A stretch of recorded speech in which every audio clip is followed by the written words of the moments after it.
নজর রাখবো পরবর্তী সংবাদে। গোপন খবরের ভিত্তিতেই পুলিশ আজকে অভিযান চালিয়ে বিপুল পরিমাণ গাঁজা গাছ তারা ধ্বংস করেছে। কল্যাণপুর থানাধীন তুই হাসিং এডিসি ভিলেজের হাজারিপাড়া এলাকায় মঙ্গলবার রাতে পুলিশ একটি গোপন সংবাদ পায় এবং তারপরে তারা অভিযান চালিয়ে বিপুল পরিমাণ গাঁজা গাছ ধ্বংস করেছে। অভিযানের নেতৃত্বে অবশ্য ছিলেন থানার ভারপ্রাপ্ত আধিকারিক তাপস মালাকার। এছাড়াও অভিযানে অংশগ্রহণ করেছেন এসআই রঞ্জিত সরকার, এসআই অঞ্জন দেববর্মা, এএসআই হিমানী দেববর্মা, থানার অন্যান্য পুলিশ এবং টিএসআর বাহিনী। পুলিশের দাবি অনুযায়ী গোপন সূত্রে খবর পাওয়ার পরে সন্ধ্যার মধ্যে তারা দ্রুত পদক্ষেপ নিয়ে অভিযানে বের হন এবং এই অভিযানে এলাকায় প্রায় 200 পরিপূর্ণ গাঁজা গাছ ধ্বংস করা হয়েছে, যার বাজার মূল্য আনুমানিক 3 লক্ষ টাকা। অভিযানের বিষয়ে থানার ভারপ্রাপ্ত আধিকারিক তাপস মালাকার তিনি জানিয়েছেন গোটা বিষয়। কি রয়েছে বক্তব্য শুনুন। একটা খবর আসে যে তুই হাসিং এডিসি ভিলেজের অন্তর্গত হাজারিপাড়ার জঙ্গলে এখানে গাঁজা চাষ করেছে।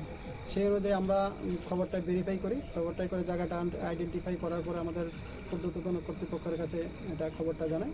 তারপরে প্ল্যান করে আজকে আমরা প্ল্যান করে ওই তুই হাসিং ভিলেজের যে এডিসি হাজারিপাড়া জঙ্গলে গিয়ে আমরা প্রায় 200 গাছ আমরা ডেস্ট্রয় করি, যেগুলির বাজার মূল্য প্রায় 3 লক্ষ টাকা হতে পারে।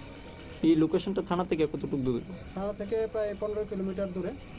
এবং আমাদের কাছে একটা খবর আসে, তা আমি জনগণের কাছে আবেদন থাকবো, এই যদি ইনফরমেশন যদি আপনাদের কাছে আরো থাকে আমাদের কাছে একটু শেয়ার করবেন।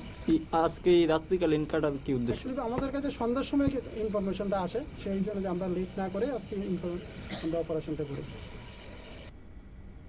আপনারা শুনলেন পুলিশের পক্ষ থেকে বক্তব্য এবং তারা এও জানিয়েছেন যে এলাকায় বেআইনি কর্মকাণ্ড নিয়ন্ত্রণে আমরা সবসময় প্রস্তুত থাকি এবং এমন সাফল্য একদিকে পুলিশের দক্ষতা পাশাপাশি তৎপরতা প্রমাণ করেছে বিপুল পরিমাণে এই গাঁজা গাছ ধ্বংস করতে। নিয়ে নিচ্ছে ছোট্ট একটি বিজ্ঞাপন বিরতির সঙ্গে থাকুন।